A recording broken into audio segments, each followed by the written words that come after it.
ಲೋಕ ಸಮರ ಇನ್ನೇನು ಕೆಲವೇ ದಿನಗಳಲ್ಲಿ ಬರ್ತಾ ಇದೆ. ಆದರೆ ಬಿಜೆಪಿ ಕತೆ ನೋಡಿದ್ರೆ ಶಾಸಕ ಯತ್ನಾಳು ಯೋಚನೆ ಮಾಡಿ, ಶಾಸಕ ಯತ್ನಾಳ್ ಅಷ್ಟೆಲ್ಲ ಆರೋಪ ಮಾಡಿದ್ರು ಕೂಡ ಬಿಜೆಪಿಯ ನಾಯಕರುಗಳಿಗೆ ಏನೂ ಕ್ರಮ ತೆಗೆದುಕೊಳ್ಳೋದಕ್ಕೆ ಆಗ್ತಿಲ್ಲ ಅಂತಂದ್ರೆ ಅದು ಯಾವ ಮಟ್ಟಿನ ಹೋಲ್ಡ್ ಇರಬಹುದು.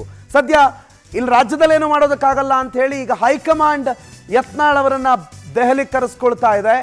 ಬಿಜೆಪಿಯ ಫೈರ್ ಬ್ರ್ಯಾಂಡ್ಗೆ ಹೈಕಮಾಂಡ್ ಬುಲಾವ್ ಕೊಟ್ಟಿದೆ. ಸ್ವಪಕ್ಷದ ವಿರುದ್ಧ ಯತ್ನಾಳ್ ಸಿಡಿದಿದ್ದಾರೆ. ಯತ್ನಾಳ್ ವಿರುದ್ಧ ಬಿಜೆಪಿ ನಾಯಕರುಗಳೇ ದೂರು ಸಲ್ಲಿಸಿದ್ದಾರೆ. ಹಾಗಾಗಿ ಅತಿ ಶೀಘ್ರದಲ್ಲಿ ದೆಹಲಿಗೆ ಶಾಸಕ ಯತ್ನಾಳ್ ಹೋಗಲೇಬೇಕಿದೆ.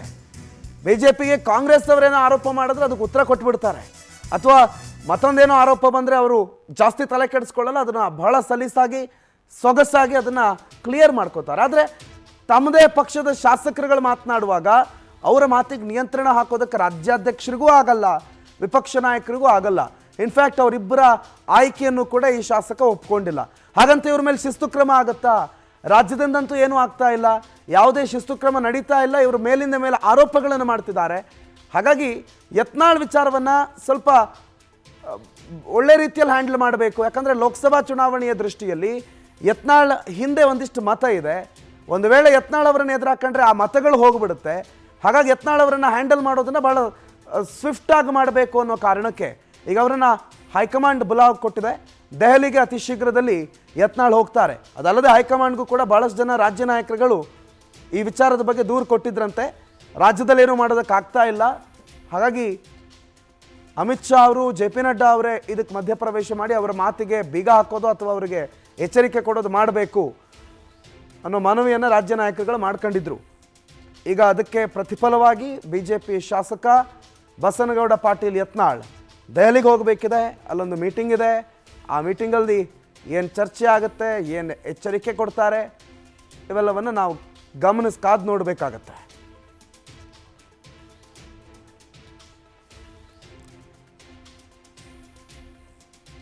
ಈಗಾಗಲೇ ಯಡಿಯೂರಪ್ಪ ಆ್ಯಂಡ್ ಫ್ಯಾಮಿಲಿ ವಿರುದ್ಧ ಯತ್ನಾಳ್ ಅವರ ಸ್ಟ್ಯಾಂಡ್ ಏನಿದೆ ಅನ್ನೋದು ನಿಮಗೆ ಗೊತ್ತು. ಯತ್ನಾಳ್ ಒಂದು ಹಂತದಿಂದ ಪ್ರತಿ ದಿನ ಅನ್ನೋ ರೀತಿಯಲ್ಲಿ ಯಡಿಯೂರಪ್ಪನವ್ರ ಕುಟುಂಬವನ್ನು ಬೈಕೊಂಡೇ ಬಂದಿರೋರು. ಅದರಲ್ಲೂ ಯಡಿಯೂರಪ್ಪನವ್ರ ಮಗನೇ ರಾಜ್ಯಾಧ್ಯಕ್ಷ ಆಗಿರೋದು ಅವ್ರಿಗೆ ಸುತಾರಾಮ್ ಇಷ್ಟ ಇಲ್ಲ. ಅದನ್ನು ಅವರೇ ಕೂಡ ಬಹಿರಂಗವಾಗಿ ಹೇಳ್ಕೊಂಡಿದ್ದಾರೆ. ಫ್ಯಾಮಿಲಿ ಪಾಲಿಟಿಕ್ಸು, ಅಪ್ಪ ಮಗ ಅವರವರೇ ಮಾಡ್ಕೋತಾರೆ ಅನ್ನೋ ನೆಲೆಯಲ್ಲಿ ಇವ್ರಿಗೊಂದು ಅಸಮಾಧಾನ ಇದೆ. ಮತ್ತು ಇಷ್ಟೆಲ್ಲ ಆರೋಪ ಮಾಡಿ, ಇಷ್ಟೆಲ್ಲ ಬೇರೆ ಬೇರೆ ವಿಚಾರಗಳಲ್ಲಿ ಅವ್ರ ಹೆಸರು ಕೇಳಿಬಂದ್ರು ಮತ್ತೆ ಅವರನ್ನೇ ಯಾಕೆ ಮುನ್ನೆಲೆಗೆ ತರ್ತಾರೆ ಅನ್ನುವಂಥ ಪ್ರಶ್ನೆಯನ್ನು ಕೂಡ ಶಾಸಕ ಯತ್ನಾಳ್ ಇಟ್ಕೊಂಡಿದ್ದಾರೆ. ಯಾಕಂದರೆ ರಾಜ್ಯ ಬಿ ಜೆ ಪಿ ಸರ್ಕಾರದ ವಿರುದ್ಧ ಬಿ ಜೆ ಪಿಯಲ್ಲಿ ಶಾಸಕರಾಗಿದ್ದವರೇ 40,000 ಕೋಟಿ ಹಗರಣದ ಬಗ್ಗೆ ಮಾತಾಡ್ತಾರೆ ಅಂತಂದರೆ ಅದು ಯಾವ ರೀತಿಯ ಭಯ ಇರುತ್ತೆ. ಅದನ್ನು ಅಷ್ಟಿದ್ದು ಏನು ಮಾಡೋದಕ್ಕಾಗಿಲ್ಲ ಅಂತಂದರೆ ಅದು ಏನು ಆಗ್ತಾ ಇದೆ ಬಿ ಜೆ ಪಿಯಲ್ಲಿ ಅನ್ನೋದು ಭಾಳ ಅನುಮಾನಕ್ಕೆ ಮತ್ತು ಕುತೂಹಲಕ್ಕೆ ಕಾರಣ ಆಗ್ತದೆ. ರಾಘವೇಂದ್ರ ಈ ಬಗ್ಗೆ ಮಾಹಿತಿಯನ್ನು ಕೊಡ್ತಾ ಹೋಗ್ತಾರೆ. ರಾಘವೇಂದ್ರ, ಹೊಸ ವರ್ಷದ ಹಾರ್ದಿಕ ಶುಭಾಶಯಗಳು ನಿಮಗೆ ಮೊದಲಿಗೆ.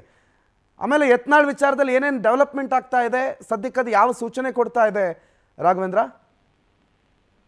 ಪ್ರಣತ್, ನಿಮ್ಗೂ ಅಷ್ಟೇ ಹೊಸ ವರ್ಷದ ಶುಭಾಶಯಗಳು. ಪ್ರಮುಖವಾಗಿ ಏನು ಬಸನಗೌಡ ಪಾಟೀಲ್ ಯತ್ನಾಳ್ ಅಂದ್ರೆ ಬಿಜೆಪಿಯಲ್ಲಿ ರೆಬೆಲ್ ಆಗಿರ್ತಕ್ಕಂತಹ ಶಾಸಕ, ಈ ಶಾಸಕನನ್ನ ಸೈಲೆಂಟ್ ಮಾಡೋದಕ್ಕೆ ಸಾಕಷ್ಟು ಹರಸಾಹಸವನ್ನ ಘಟಾನುಘಟಿ ನಾಯಕರು ಸಹ ಮಾಡ್ತಾ ಇರ್ತಕ್ಕಂಥದ್ದು.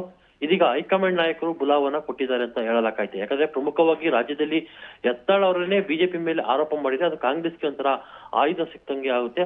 ಹಾಗಾಗಿ ಈ ರೀತಿ ಆರೋಪಗಳನ್ನು ನೀವು ಮಾಡ್ಕೊಡುದು, ಸೈಲೆಂಟ್ ಆಗಿ ಇರಬೇಕು ಅನ್ನೋ ನಿಟ್ಟಿನಲ್ಲಿ ಅವರಿಗೆ ಬುದ್ಧಿವಾದವನ್ನು ಹೇಳೋದಕ್ಕೆ ಹೈಕಮಾಂಡ್ ನಾಯಕರು ಕಳಿಸ್ತಾ ಇದ್ದಾರೆ ಅಂತ ಸಹ ಹೇಳಲಾಗತ್ತೆ. ಯಾಕಂದ್ರೆ ಮೊನ್ನೆ ಕಳೆದ ವಾರ ನಡೆದಂತಹ ಪದಾಧಿಕಾರಿಗಳ ಸಭೆ ಮತ್ತು ಹಿರಿಯರ ಸಭೆಯಲ್ಲೂ ಸಹ ಒಂದು ನಿರ್ಣಯವನ್ನ ಬಿಜೆಪಿ ರಾಜ್ಯ ನಾಯಕರು ಸಹ ಕೈಗೊಂಡಿದ್ರು.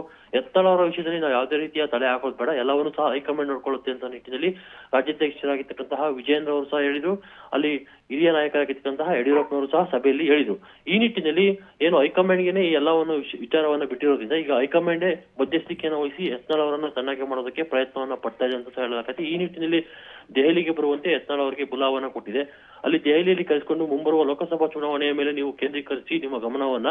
ಹೀಗಾಗಿ ಯಾವುದೇ ರೀತಿಯ ಆರೋಪಗಳನ್ನ ಮಾಡೋದಿದ್ರು ನೀವು ಏನೇ ನಿಮ್ಮ ಕಷ್ಟಗಳು ಸಂಕಷ್ಟಗಳಿದ್ದು ಸಹ ಹೈಕಮಾಂಡ್ ಬಳಿ ಹೇಳಿಕೊಳ್ಳಿ.